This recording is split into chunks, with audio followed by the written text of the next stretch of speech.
Hey everybody, JR Fisher here. I'm really super excited today. I've got my good friend John Crestani, who is a tech entrepreneur and I guess super affiliate, an amazing guy. And he's taken some time out for us today to kind of tell how he got started, because everybody thinks you got to have all these skills and talents and money. And, John, started at the age of 21, I believe it was, John. Is that right? Yeah. 21. Well, welcome. If you'd like to introduce yourself or say anything to the audience, and then I'll ask you a bunch of questions. They're so interested in you. Sure. I mean, I guess I was in college. My name is John Crestani. I was in college, and I kind of had the choice between going the corporate route or running my own internet business. And I said, I want to do the fun stuff and run, go around the world and live life on my own terms and run an internet business. And I'm proud to say, last year I was able to make it to $7 million.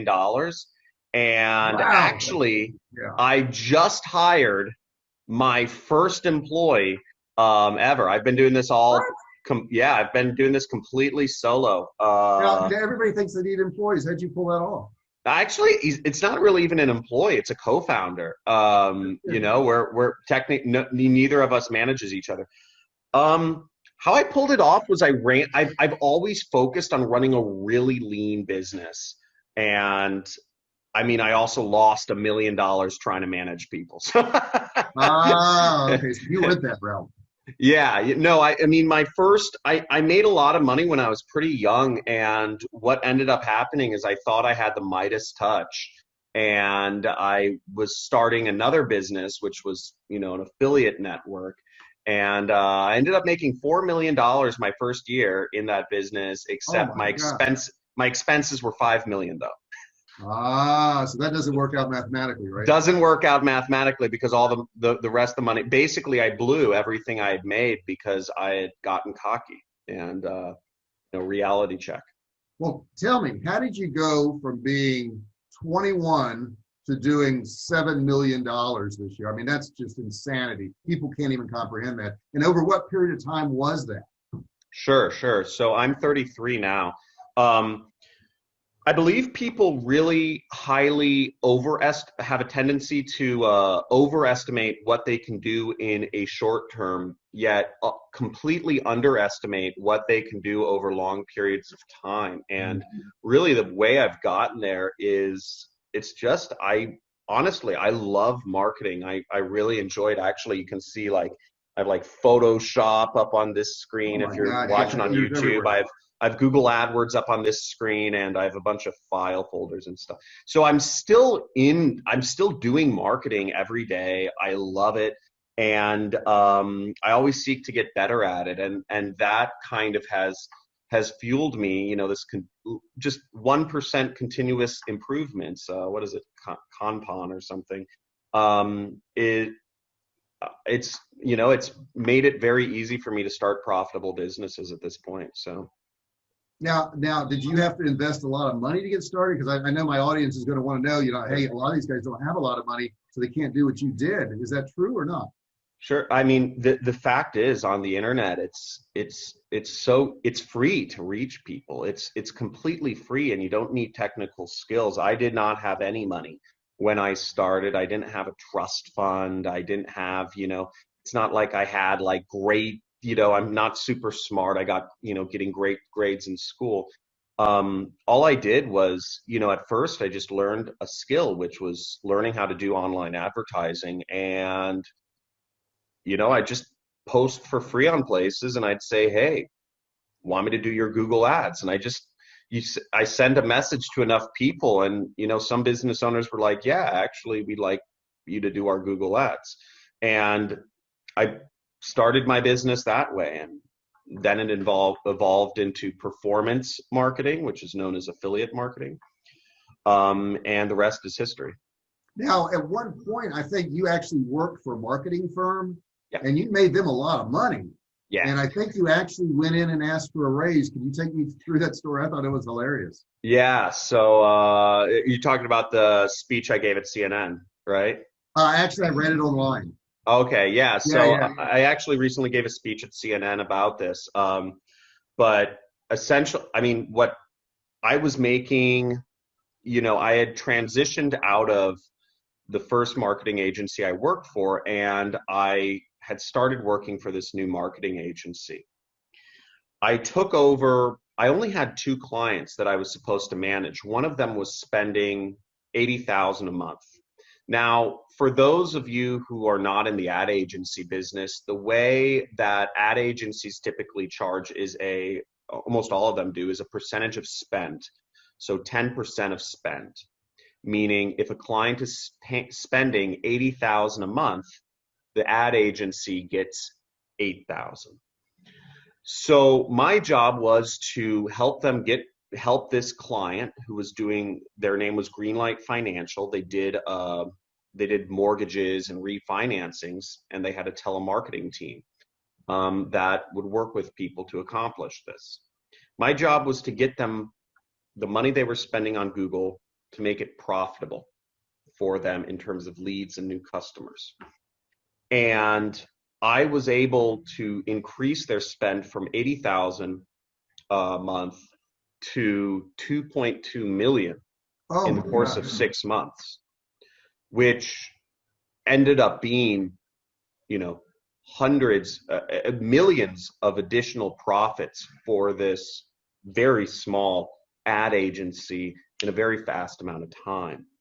Now, when I'd asked my boss for, I set up a meeting with him, and I was going to ask him for either a raise, expanded responsibilities, some sort of incentive plan, maybe commission, for bringing on new clients or something, in order to advance my own income, because I had proved I was the best employee wherever I worked, and I would accomplish anything, whether to increase my salary.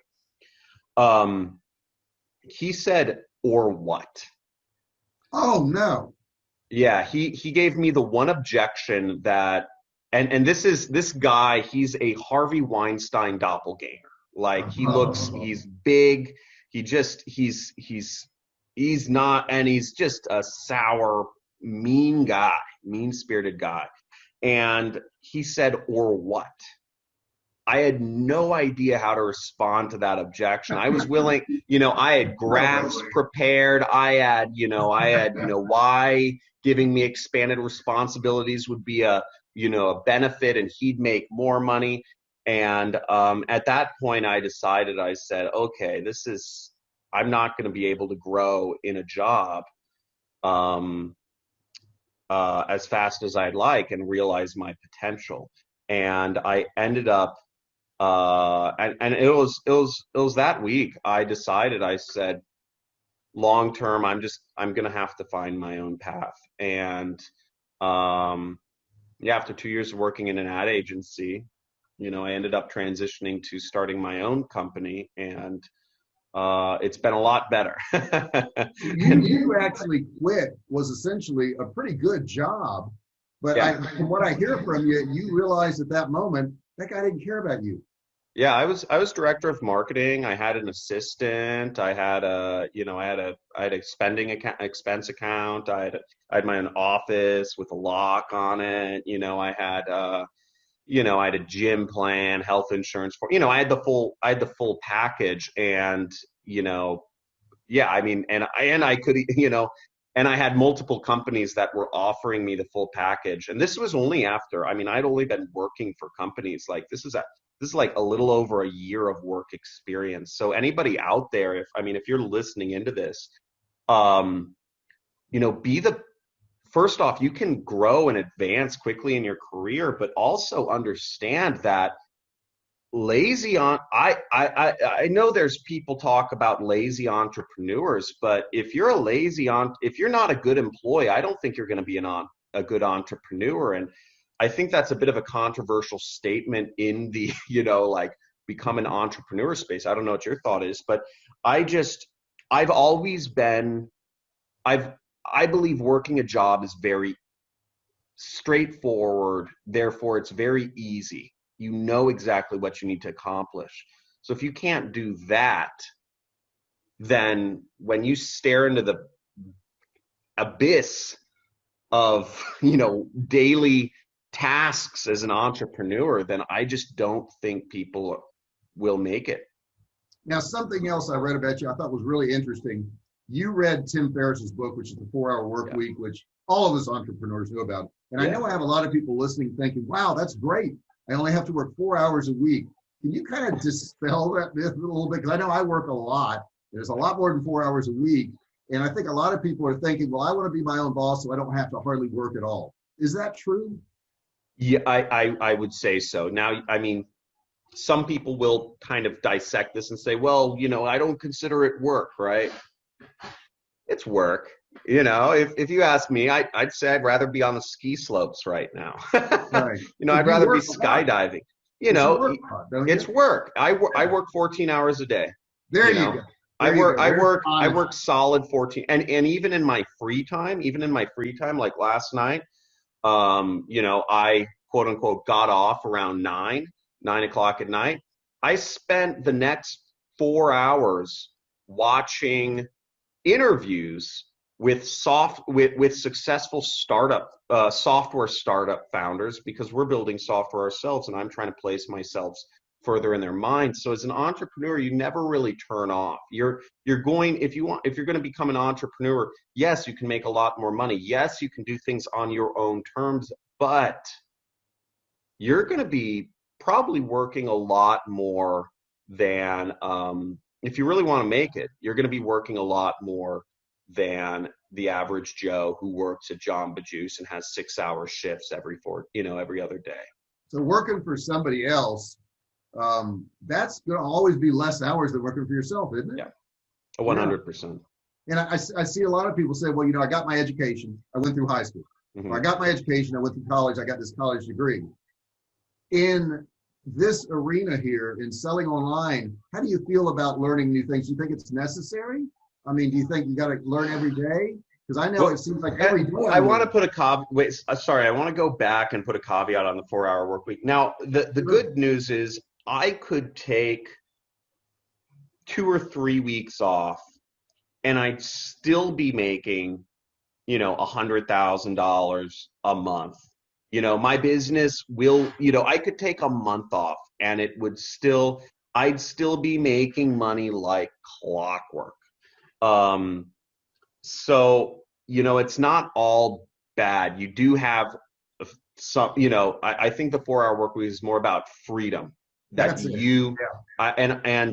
opposed to saying, oh, you can be lazy and make tons of money, which is, I think, a misnomer. Sorry. I just want to put that caveat. No, I think that's a really good point. I think what I took from that book is you can set up a system where you have some passive income, and it allows you to do something else. It may allow you to take some time off, but also may allow you to work on the next project if you have money coming in. And on a job, you don't have that. Yeah, totally. And it's like, once you start to actually be successful as an entrepreneur, I think you end up going down this rabbit hole into this mindset of, you're just going to get stuff done, and you're going to, you have that get stuff done on your desk right there. Yes, I do. I won't say the SH word. I know we're on camera, but basically, once you go down that rabbit hole, and once you become mission focused, you become a soldier to business almost. You can't just turn that off, right? You can't just turn lazy all of a sudden, but you will be able to retire. Now, I'm sorry, go ahead. No. How important is it? I hear people say, and it's been said to me, oh, you've left your old friends behind and you don't hang out with them, and you don't spend time with some of your old friends when you were a kid or 10 or 20 years ago. How do you feel about surrounding yourself with the right people? Oh, well, first of all, I didn't leave my old friends. My old friends left me. They stopped advancing in their life. There came a point after at the end of college where they just said, oh, I don't need to keep learning. I don't need to keep advancing. I'm just gonna, whereas I am a huge proponent of surrounding myself with the best people. This has been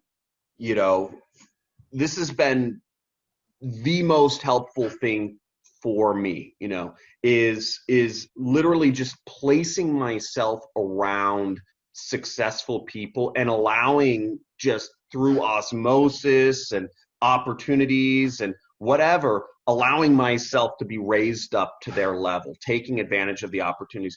If you're looking for your big break, I mean, 80% of, I think, anything in life or entrepreneurship, business especially, is luck. But you can create your own luck. You put yourself around where the money's flowing.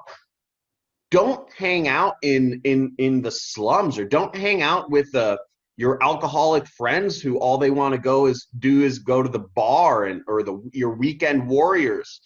I mean, hang out with successful people that are passionate about something and doing stuff. And that's how I met my first mentor. That's how I got my first deal. That's how I quit my job. Is I just started every day after work. I'd get off at 6 and I'd straight up just go someplace where rich people were. I'd be like, where do rich people hang out? I mean, they hang out at like fancy hotel bars, right? Fancy hotel bars, right? Business traveler, during the week, business travelers, expensive hotels, corporate credit card, right? Rich people, so I just want to be in the action, because once, when there's money flying all around you, right? There's deals happening and all this stuff. It's easier to just kind of stick your hand in and you just kind of poke your head in. You just stick your hand in and you can grab some for yourself. It's why cities like New York and San Francisco and Los Angeles are so expensive, is because there's money flowing around. There's deals happening. There's transactions. There's all this stuff, right? Out in Farmsville, there isn't. So that I encourage people, and I grew up in LA. I had a huge advantage starting out. There's billionaires all around me. But there's a lot of folks who want to become successful, but they aren't willing to give themselves those advantages. And it's 80% luck. Come on. Yeah. Put luck on your side. It's easy. There's a formula to it. Surround yourself with rich people. Go to the conferences where they're all at. Salesforce conference. Everybody there is millionaires. Where did we meet? Do you remember? Was it Affiliate Summit? It was I think the ClickBank Platinum Summit. Right. Everybody there, millionaires, right? Everybody. Every single person. Yeah. And so that's why I go to those sorts of events, because I say, I'm going to meet myself a network of only millionaire internet entrepreneurs. Yeah, I have a lot of my students who want to make money online, and they'll say things to me like, well, just tell me, the 5 or 10 steps I need to do so I don't have any failures, so I can just go ahead and make some money and I can get to the church. And matter of fact, I have a lot of people that will contact me and say, hey, it seems like you know this pretty well. I want to start a business and I'd like to have you run it and I'll give you 10%. I'm sure you've had that same thing. Oh, I get that all the time. Yeah. You've got the system. So tell me about starting a business and the assurances you have along the way, or the lack of assurances you have along the way, and just doing it. You gotta believe in yourself. If you don't believe in yourself, nothing will work. You have to be stubbornly believe in yourself. You have to, entrepreneurship starts when you are at an obstacle that seems so monstrous that you can never break through. Now, an example from one of my students is, some students get, they're trying online advertising and they get their Facebook account banned. And then where their brain goes is they go into self-doubt. They start thinking, am I doing something wrong? And then they start thinking, how am I going to advertise on Facebook? I don't have a Facebook account anymore. I'll never be able to get a Facebook account. My life as a marketer is over. And that's not believing in oneself. That's not looking for solutions. That's looking at problems.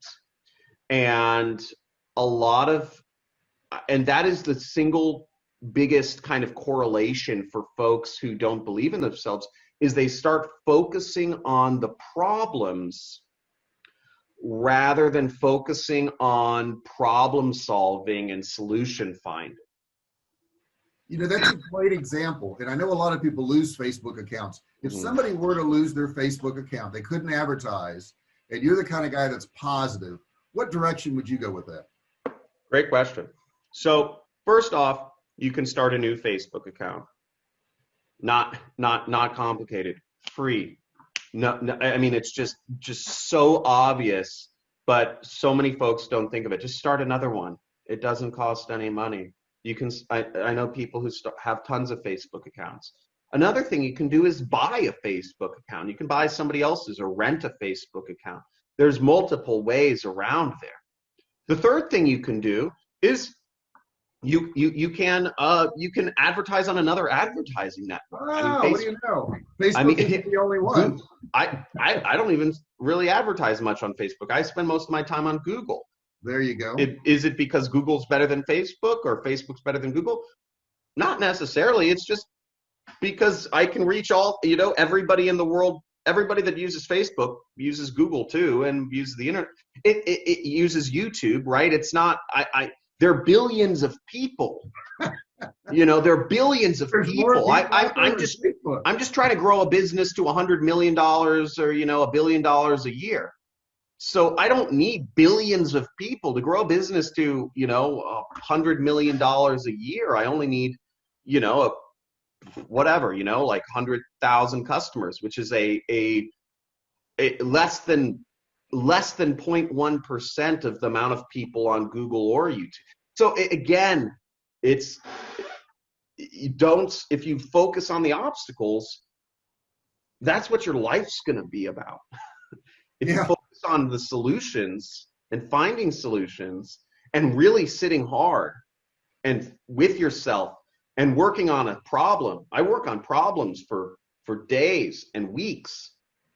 Now my company is spending months on problems, and I won't go, I could go off on a huge tangent here, but basically I believe the whole thing boils down to our folks' attention spans are being shortened and shortened and shortened because of this endless scroll of the social media news feed, and people are unable to focus on longer term problems and longer term thinking like they used to. The other thing that I hear a lot from people, and maybe you can address this, is they say, well, John, you got in at the right time. I mean, when you got in, it was easy, and now there's, like, for example, there's so many more YouTube channels now, and it's so much more difficult, it's so much more complicated, and I feel like I just missed the boat. What would you say to those people? Totally. Entrepreneurship is 80% luck. But then again, I created my own luck because I'm continuously, one is surrounding myself with smart, rich people. And again, I didn't, ClickBank Platinum you have to be invited to, but you don't have to be invited to the Hollywood Roosevelt Hotel. You don't have to be invited to the bar at, Tony Robbins' Mastermind, hotel or whatever. These are all free places where I met some of the most wealthy individuals I've ever met. And I got lucky because I started YouTube advertising in 2016. I got lucky because I started Facebook advertising in 2012 or 13. I got lucky a ton of times, but that's because. But what you don't see is the other 99 things that I did that were not lucky, and it's because I put myself out there. I've been casting the reel, like, I'm out there. I'm not sitting on the couch. I'm out there casting the reel and trying to catch some fish. So I guess the question is it too late to start a business online and be successful in 2020? Is it too late? Hey, thanks for watching my video. Don't forget to subscribe to my channel and click that little bell right there so you can be notified every time I do a new video. Also, click on one of those videos there. Keep watching on my channel.